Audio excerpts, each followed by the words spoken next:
Alleluia, Alleluia, Alleluia, Alleluia.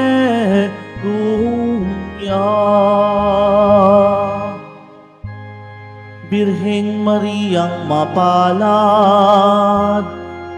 sa pananalig mong tapat, sa Diyos na tagapagligtas. Alleluia,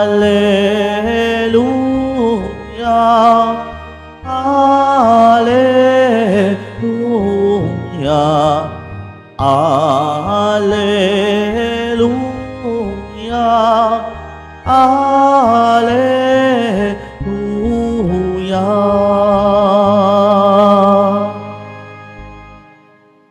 Sumainyo ang Panginoon. At sumaiyo rin. Ang mabuting balita ng Panginoon ayon kay San Lucas. Papuri sa iyo, Panginoon.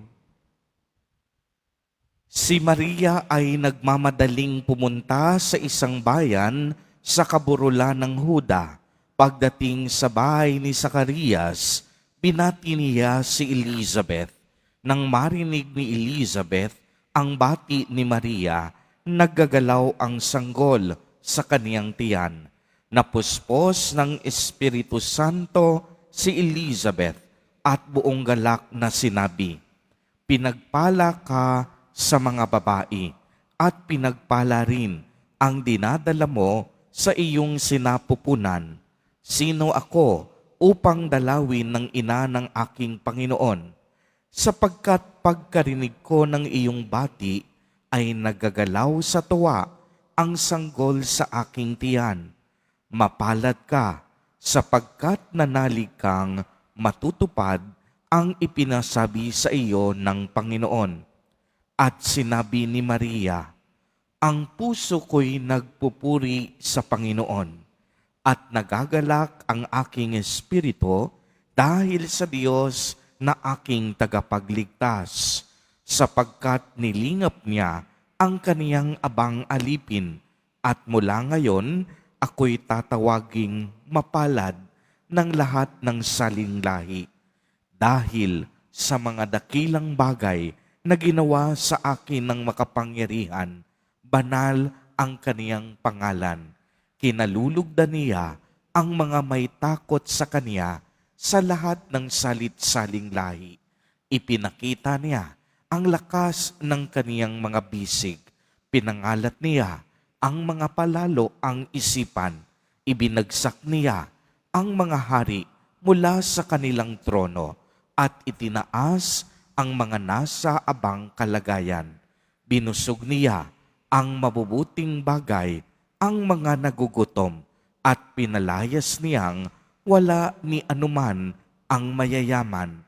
Tinulungan niya ang kaniyang bayang Israel bilang pagtupad sa pangako niya sa ating mga magulang, kay Abraham at sa kaniyang lahi magpakailanman. Tumira si Maria kina Elizabeth nang may 3 buwan at saka umuwi. Ang mabuting balita ng Panginoon. Pinupuri ka namin, Panginoong Hesukristo. Magsiupo mo ng lahat. Magandang umaga po sa inyong lahat, mga kapatid kay Kristo. Sa lahat po ng ating mga taga-subaybay sa iba't ibang online platforms at sa lahat ng ating mga kadiboto sa iba't ibang panig ng Pilipinas at maging sa buong mundo kung saan tayo ay naaabot ngayon ng ating live streaming. Mapayapang umaga din po sa inyong lahat. Purihin at dakilain natin ang ating Panginoon, ang mahal na poong Jesus Nazareno. Mga kapatid kay Kristo at mga kadiboto, malugod po namin kayong tinatanggap sa Basilica Minor at Pambansang Dambana ni Jesus Nazareno. Sa araw na ito ay ating ipinagdiriwang ang kapistahan ng pagdalaw ng Mahal na Birheng Maria sa kaniyang pinsang si Elizabeth. Tunay nga pong walang imposible sa Diyos. Puno ng kagalakan, lumukso ang sanggol sa sinapupunan ni Elizabeth sa pagdadalang tao ng anak ng Diyos. Kung inyo pong mapapansin, dalawang himala at misteryo sa kasaysayan ng ating kaligtasan. Una, isang matanda at baog pa, nagdalang tao. Ikalawa, isang birhen, nagdalang tao. Kapwa kinalugdan ng Diyos, kapwa tinanggap ang pagpapala ng Panginoon.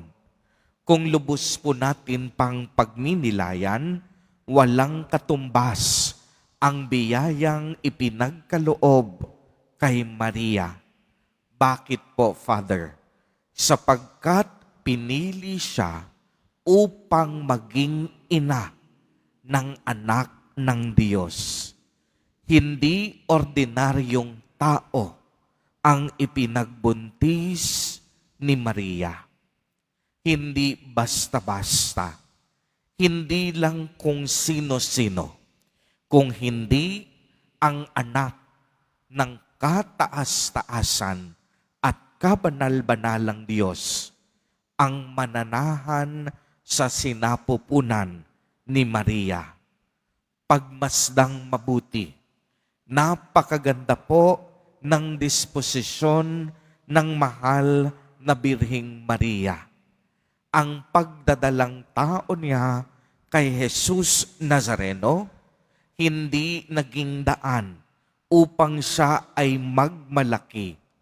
Hindi niya ipinagsigawan sa buong mundo na mas higit siyang pinagpala sa babaeng lahat.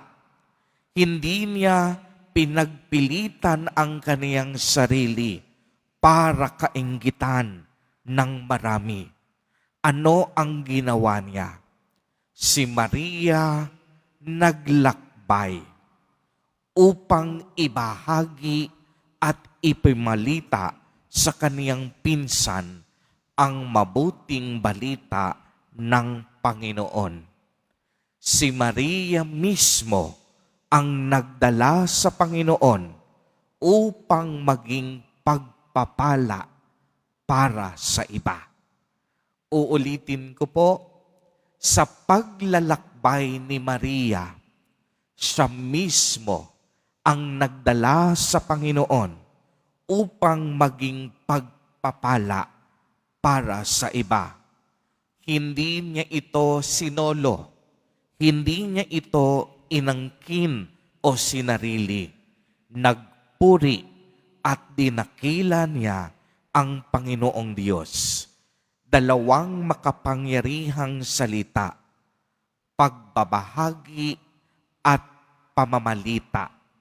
Ganito din po, mga kapatid, ibinabahagi at ipinapamalita din ba natin ang mga mabubuting pagpapala na ating natatanggap upang mapurihan ang Panginoon?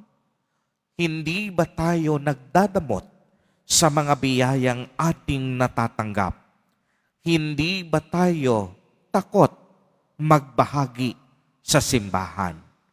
Kaya nga po ang paanyaya sa atin sa araw na ito, sa bawat isang naririto at sa ating mga online viewers, huwag tayong matakot magbahagi. Huwag tayong matakot magbigay para sa ating pamilya, para sa ating kamag-anak, sa mga taong pinagkakautangan natin ng loob. Huwag tayong matakot magbahagi sa ating simbahan. Lalong-lalo na dito sa ating simbahan, ang Quiapo Church, dahil alam natin na sa pagbabahagi ninyo ng pagpapala, ibinabahagi din ito ng simbahan upang maging pagpapala din para sa ating mga kapatid na mas higit na nangangailangan. Uulitin ko po, ang mga pagpapalang ibinabahagi ninyo sa simbahan, lalong-lalo na dito sa Quiapo Church, ay nagiging pagpapala din para sa ibang tao, lalong-lalo na sa mas higit na nangangailangan. At ito po ang ginawa ni Maria. Narinig natin sa Ebanghelyo na dinala niya ang pagpapala sa pamamagitan ng pagdalaw sa kaniyang pinsang si Elizabeth. At narinig din natin ang Magnificat. Ito ang awit ng puso ni Maria bilang pagpupuri at pasasalamat sa mga dakilang bagay na ginagawa ng Diyos sa ating buhay. Maging inspirasyon sana natin si Maria na marunong magpasalamat sa mga biyaya at kaloob ng ating Panginoon. Si Maria, buong buhay niya, naging tapat siya at pinanatili niya ang dalisay at magandang kalooban. Mga kapatid kay Kristo at mga kadiboto, sa bawat araw na tayo ay gumigising sa araw-araw, dapat tayong magpasalamat sa Diyos.